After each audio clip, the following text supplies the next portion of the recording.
Welcome to Chris and Walt's Top 10 show, where we count down the top 10 something. I am Walt. And I am Chris. And Chris, I don't know if there is a better time to remind everybody that these shows are brought to us by Ice Collectibles. Please visit icecollectibles.com. They are Canada's best place to sell your collectibles and Canada's best place to buy your collectibles, thanks to our awesome weekly eBay auction. All right, Chris, what's on tap today? Today we are going to be talking about, because you demanded it, the top 10 worst DC Comics costume changes. Oh, I was hoping you were going to do this, but I didn't want to ask. I know. Well, we've had a lot of requests for it. Because you demanded it, right? This is what's happening. Right. You see, hey, the comments field works, people. So, hey, anytime you guys have comments or suggestions for shows, please add them down in the comments field. I am looking forward to this. I just hope it lives up to everybody's expectations. It's already lived up to mine. Perfect. All right, here we go. Starting with number 10, we have Zatanna. Oh, yeah. Now, Zatanna has, started out in Hawkman number 4 and as a backup story in the typical, top hat and tails kind of blue outfit thing. And that she's had that for a long time. However, there was a time period that she had this awful, I don't even know, it looks like a vampire kind of costume thing going on. That does here. Look like a vampire. What is it with Count that thing? Nefaria or something? I don't know. Yeah. How can she drive or see around things? Goodness. Right? It looks like Doctor Strange. No, but then it gets worse. Oh. It gets worse. So she was on the cover of Justice League number 161. Right. However, then she decides to change it again to this weird, I don't know, people call it the bug headdress. It's just awful. And then, of course, we see this on the cover here of 191 as well. What's on top of her head? I don't know. It's some sort of weird headdress thing. Oh, my goodness. Awful. Yeah, I like that first outfit way better. Yeah, me too. She has gone back to the top hat and tails, right? So because that's what people like. That's right. But this for a time she did have both those awful outfits. Wonderful. I like it. Okay, let's keep going. Number 9, we have Aquaman, traditional Aquaman costume, the classic orange and green outfit that everybody loves. Now there was a time where he still had the orange and green, but he had the hook for the hand. Right. Which, it was okay. Yeah. It wasn't terrible. It did something. And he had the beard. He was rough and rugged. However, there was a time where he had this weird, awful blue outfit. Thankfully, I don't remember that. That is terrible. I would not have known that was Aquaman. It did not last long. Had I not seen the big mask that says Aquaman on it, I'd be, even when I see the big mask, I'd be going, hey, who's that guest star? Where's Aquaman? Where's Aquaman? Yeah, but these Speedo swimsuits they're wearing these days, they're all very form-fitting. That's right. Wow, I don't like that at all. No, just terrible. Terrible. Okay. All right. Let's keep going. Number 8. Black Canary. Classic Black Canary costume. We've got, the jacket and the fishnets. Do you think Zatanna and Black Canary went to the same fishnet store? If only. That'd be great. Maybe they borrowed each other. Hey, what are you doing tomorrow? Let's go buy some fishnets. Let's go buy some fishnets. Oh, I got to run in mine again. So classic costume, the jacket, the fishnets, the blue underneath. However, there was a time in Detective Comics number 554 where she wore this. I don't even know what this is. This weird costume. I don't even know what that is either. Yeah, it's pretty bad. Oh, that's terrible. And look at the cuff on that boot. That is a big cuff. Oh my God. She wants you to know she arrived. Right on. And what are those things sticking out the side of her chest? I don't know. It's maybe it's supposed to be like a bird kind of thing. I don't know. It's not working, Chris. No, in fact, you're not wrong. It didn't work so much so that in Action Comics number 609, Brian Boland decided to even light a torch to the comic. You know what, though? That's I love that. That is so good. That's the artist going, what the hell were you guys thinking? It's not just, hey, I have a new costume, but it's telling the fans, it's guys, I'm on your side here. We Let's understand. get rid of this crap. Yeah, we understand. Oh my God, that is awesome! I did not know that costume was an homage of the artist to the getting rid of the terrible costume. They should all be like that, right? They should be. I agree. They have a cover where they're burning the old one. I love that. All right, let's keep going here. Number 7. There's a lot here to unpack. So, Legion of Superheroes had a lot of terrible costumes. Right. Okay. This was the original sort of costume here that appeared in, I think, was it Adventure Comics? 247. Right. Yeah. So we've got Cosmic Boy, Lightning Boy, and Saturn Girl. Very ordinary, but kind of cool classic costumes. Sure. Now, of course, those emerged later on into some more classic costumes. Again, on the bottom, you'll see Cosmic Boy and Saturn Girl there. Cosmic Boy has the classic pink and black outfit, right? And Saturn Girl has this, this cool pink and white outfit. Yeah. Well, for a time period, there was a time when Cosmic Boy went from the classic outfit to, I don't know what it was. This. I'm not sure. What's that thing called? B and M, S&M Cosmic Boy. Why did I say B and M? I think there's a BDSM, right? Bondage or something. All of that. All the letters. Now, here I have one critique. Well, I have more. I have more than one critique of this outfit. Yes. But my biggest critique of this outfit, if you're going to go this far with it, why hide the nipples? I agree. Why not the nipples at this point? I agree. Now this appeared for the first time in Superboy number 215.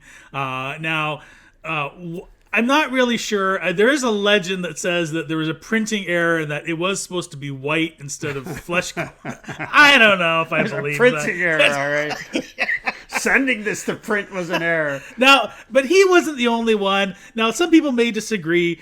Saturn Girl also went through all these Legion of Superheroes. In the 70s, it was like this sexy time period where they decided to go from this old style costume to this classic 70s sexy kind of costume. I like that 70s. That's a Barbarella outfit. I don't mind it as well, but. In my research, I found out that Dave Cockrum. So they actually had a contest to design the costume. Sure. And this guy named Kim Metzger or something like that had won the costume. And this first appeared I think it's Adventure Comics or something like that. Right. And now Dave Cockrum took the original design and kind of changed it a little bit. And then he went on to work on Giant Size X-Men #1. Yeah. And if you look, there's a bit of a Storm. Not Sue Storm. Storm. Storm. Yeah. And so you kind of took the same idea, That's right? Plagiarism. Right? Wait a minute. If you copy yourself, it's not plagiarism. I don't think so, no. It's just called, homaging yourself? Homaging yourself, yeah. Okay, here we go. Keep on going here. Number 6. Power Girl. My favorite. I'm looking forward to every single incarnation so of course, her costume. Power Girl appeared in All-Star Comics number 58, and in this classic Wallywood costume with the what do you want to, as he referred to it, the window to the universe, and that has been sort of a staple and it's come and gone for many years. Now she's had many iterations of different costumes. She has. When I first found out about Power Girl, she was in this sort of yellow and white one, which I didn't mind. It was not great, but I didn't mind it. Well, with her in it, it looks fantastic. Exactly. Right. And, throughout the years, she had this, blue and white with a bandana thing going on. That's that 20-minute workout look, right? That's right. She's punching them. 3 more. 2 more punches. 2 more punches. Take it to the left. But the all-time worst costume came from when she was in Warlord. And it looks like she's just wearing rags. But she still looks good. She still looks good. The costume is terrible, but she pulls it off, right? Somehow. Yeah, look at the sleeves on that. Yeah, you're right. I don't remember her in this costume at all. It was pretty bad. Everything's bad about it. Yeah. I think her hair is terrible in this. I mean, it's not a great drawing to begin with. Right. She looks kind of mannish. Right. But, the fact... How long did that costume last? Not long. Thank God. Because they did some sort of retcon thing. Yeah, the only thing they did right in this costume was they put the strap in between, nice and tight. That's right. Absolutely. Where it should be. Exactly. Yeah. All right. Here we go. Let's keep on going here then. Number 5. Now, Superman is not adverse to having costume changes. Now, in the classic costume, we see the red and the blue and the everything. Now, went through his own mullet years. Yeah, that's more of a hairstyle change than a costume. I agree, but it's still part of the overall look. You're right. So, and it's not good either. Yeah. But the absolute worst, however, was when he was the blue Superman. I remember this. I remember the great Norm Macdonald cover this on his Weekend Update on Saturday Night Live, and there was some sort of reference to gayness. It's remember awful. Norm? Yeah. But this made news. This made CNN. This made everything back then. Huge. This was a massive story back then. That's right. Yeah. And 99% of the feedback was, "This is terrible." That's right. Yeah. This is god awful. Yeah, that's right. Right. Yeah, I remember this. Now that didn't last much either. Not too long. Yeah. No, not too long. This was like earth-shaking news. Oh yeah, this was big. This was the Superman red, Superman blue phase. Right. There was it was all red and there was all blue. It's just bad all around. Terrible stuff. Yeah. Right. Yeah. Okay. Number 4. Guy Gardner. Now, as you know here, Guy Gardner appeared in, what is this, Green Lantern? Number 59. Number 59. Now, he appeared more like a traditional Green Lantern, and then he moved on to this sort of like jacket and bowl cut kind of thing going on. However, there was a time where he was Guy Gardner Warrior. Oh my God! Like a cultural appropriation, Guy Gardner. I don't know. It's just awful. It's absolutely awful. Oh my God! Yeah, it's terrible. Again, this would have been. I did not know. Again, Chris, you gave me this cover. I go, this is cool. Who's the shaman? And where's Guy Gardner? He must be in the background somewhere. Right, yeah. Is that Guy Gardner's new costume in the back right there beside Lincoln? No, it's would have been the current Green Lantern at the time. Right. I knew that. You're right. So it's just that awful. Is terrible. Right? Wow. Just awful. Wow. All right, here we go. Number 3. The Creeper. Oh. Now, classic costume design, classic character created by Steve Ditko. Of course. I believe in the 1960s. Yep. Great character. However, some point during the DC Rebirth where they changed everything, he became, I don't know what this is. He's wearing like a... That's the Creeper? That's the Creeper. This weird thing wearing the mask and everything. Oh my God. And you know it's bad when you have to say, that's the Creeper? Wow, the problem is I've had to say that about 4 times during this your presentation today. Oh, that is terrible. Yeah, it's awful. Wow. Like so going back over up until this point.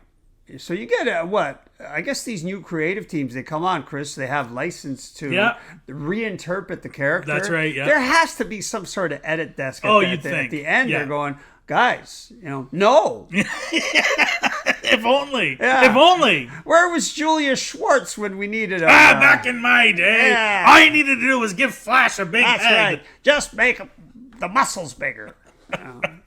Man, that is terrible. Right? Wow, that is I'm assuming that lasted a couple issues. That lasted not too long. Yeah, Good. Not too long. All right. All right, we've got 2 more to go. Okay. Wonder Woman. Of course, Wonder Woman. Wonder Woman, again, classic character. Started off as very traditional looking character. A whole lot didn't change until this Wonder Woman number 178. When she decided to go with the all-new Wonder Woman. I believe this was in the 60s. Yeah, that's very kind of modern 60s. Well, was that like, what do they call that? That's the... I think it was the mod look. The feminism or something like mod look. The new feminism look. And I didn't mind it. Yep. It's okay. It lasted a few issues. Now, the thing with that is, I'm going to quickly interject, is there was a time, right around that time, Chris, when they gave her that kind of 60s mod girl look, where they empowered her. Everything about the covers was, hey, I'm in control. Hey, I'm redoing my image. Hey, I got a gun. I'm going to shoot the hell out of everybody. Right. And it didn't work. No. Right? No. So apparently boys who were reading Wonder Woman, they wanted Wonder Woman in trouble. Right. And in skimpy outfits. Who knew? So they went back, and over the next 20 issues, half the time she's tied up. Right. Like it was a social experiment to a noble idea of feminism that the audience that was consuming Wonder Woman didn't want anything to do with. Nothing to do with. Yeah, they didn't know their audience. Maybe they're trying to change the audience. And they were, but it didn't work. Yeah, it didn't work. Well, that all, as you say, that all ended in issue 204. Right. When all of a sudden, Wonder Woman's in trouble again. Right. Went back to the classic costume. But then, somewhere along the lines in the 1990s, she lost the ability to be Wonder Woman anymore. Artemis became Wonder Woman. And then she went to this weird-looking black and gold costume. That's not Wonder Woman, Chris. That's Cher. Believe it or not, that is Wonder Woman. That is, oh my God. If you believe in Wonder Woman. I would not, well, the belt, I guess, gave it away, but that's about it, right? Yeah. Yeah. I didn't mind that era, but there's a lot of people that don't like it. Yeah, no, this costume's terrible. Yeah. This costume's terrible. With the two little belts. Right? You know it's terrible. And, I don't want to say anything, but the two little cups, right? Did I just say that? All right, moving on. Moving on, anyway. All right, number one. All right, hey, before we get to number one, Chris, hey, let's remind everyone to please hit down and hit that like button, hit that subscribe button, hit that notification bell. All these things help our video. Now, the absolute worst of all, overall, this has got to be from Dr. Fate. Now, Dr. Fate, classic character, awesome helmet. In fact, this character is so classic. It was used in the Black Adam movie. They made a toy out of it. So classic. And then there's also when he became a woman. That's all good too. Right. You want to have a female class, Dr. Fate. That's great. Yep. No problem. But then all of a sudden he became just Fate. Oh, look at that! And instead of having a helmet being the guide to what he was supposed to be doing, it was a sword, and he became this awful extreme version of Dr. Fate. That looks like Lobo. Right? He was almost on my list, Lobo. Oh my God! Because they did a terrible version of that too. I'm sure you left off 20 that you wanted to put on. Yeah. Right. And but you can see in this awful Fate, he's got little daggers and it's just terrible. That is god awful. Hey Chris, is that a happy face in that little circle on Fate number 1 there? Yeah, it kind of looks like it, eh? Yeah, I think that was put there. Looks like it. I don't like that at all. It's terrible. It is awful.